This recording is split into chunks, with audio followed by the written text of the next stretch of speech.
mga kasama. Ito po yung 4 hectares. Flat land po yan. Yung nakita nyo ang ganda ng pisto. 4 hectares po yan. Yan.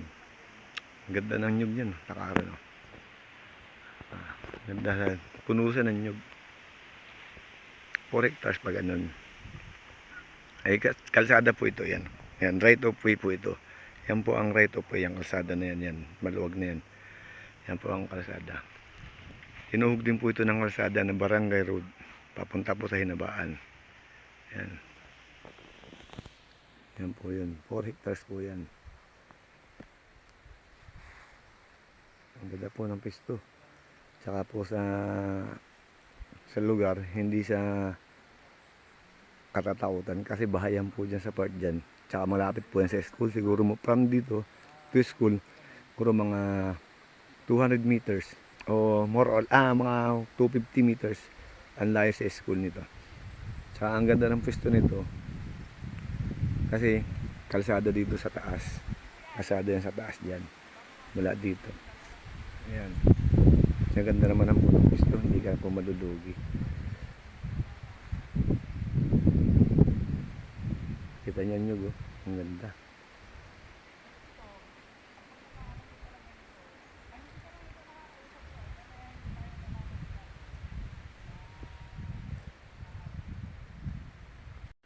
Kita nyo naman ang ganda. Meron dyang parang sapa-sapa na maliit dyan sa baba dyan. Yan, yan. Yan po yung sapa-sapa sa maliit. Hindi ka po ang ganda ng pisto. Ito po ay 4 hectares. Ito po ay 6 hectares. Babawas lang po tayo ng 4 hectares. Yun lang po ang ibebenta ng may-ari. Pero sagot po nila ang pagkapasubdivide. Ang ganda. Kapantayan. Walang bundok kayo, no? Walang bundok. Kapantayan talaga. 100% flat land po ito. Tapos may source po tayo ng tubig dito. Maliit lang. Andyan.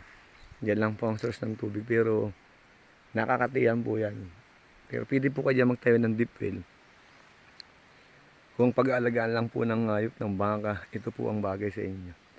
Ang ganda po ng ng pesto. Ito po tayo sa part sa dulo ng property. Doon po tayo galing. Ayun po yung mga motor namin. Diyan po kami galing. Ayan. Makita nyo naman ng pesto ng property. Hindi ka malulugi. Ang ganda talaga. Ayan. May mga ibang fruit bearings naman po dito. May mangga, may kawayan, may batino. Parang may basyad. May kalamyas, ayan po. Habos andun po may mga anahaw, yung mangga. Ayun, mga mangga yun. Ayan. Ang lalaki po ng magandahan nito. Yung niyog. Putik, napaka gandang mamunga. Tsaka 100% flat land po.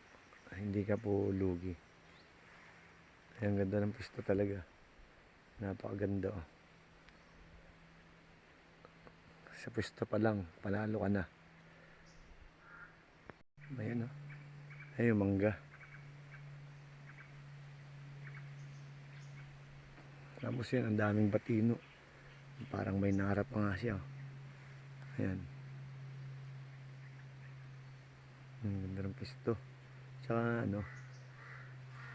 hindi kalayuan ito sa school.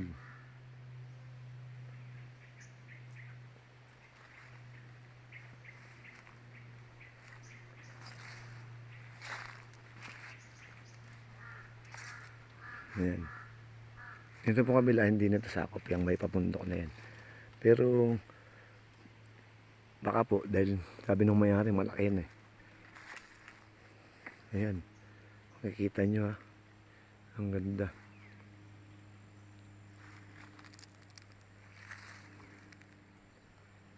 Panalo ka dito. Swabe sa pesto, swabe. Napakaliwalas tumira sa ganitong lugar. Hindi ka dapat hindi nakakatakot ng pwestong ito dahil ito po ay from highway The property siguro mga 5 minutes drive. Mga 3 kilometers from highway to dito sa property. Yan ang layo. Dadaanan mo pa yung magandang view dyan sa paakyat.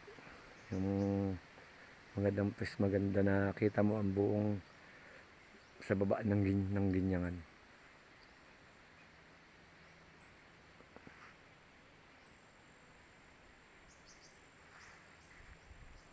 Paganda.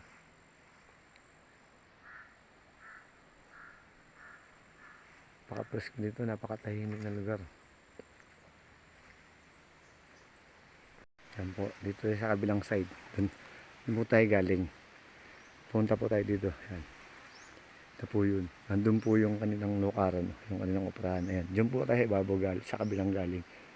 Yan po pa ganyan. Ayan po ang pinakano ng property.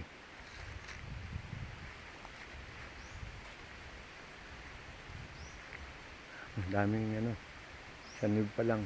Ayan. Kapantayan pa.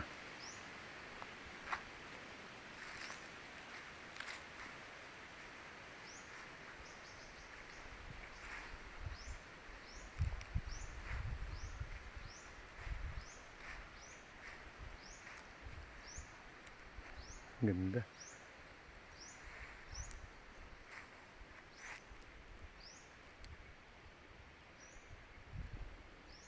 Ayan, may mga mangga pa po doon kasama. Oh.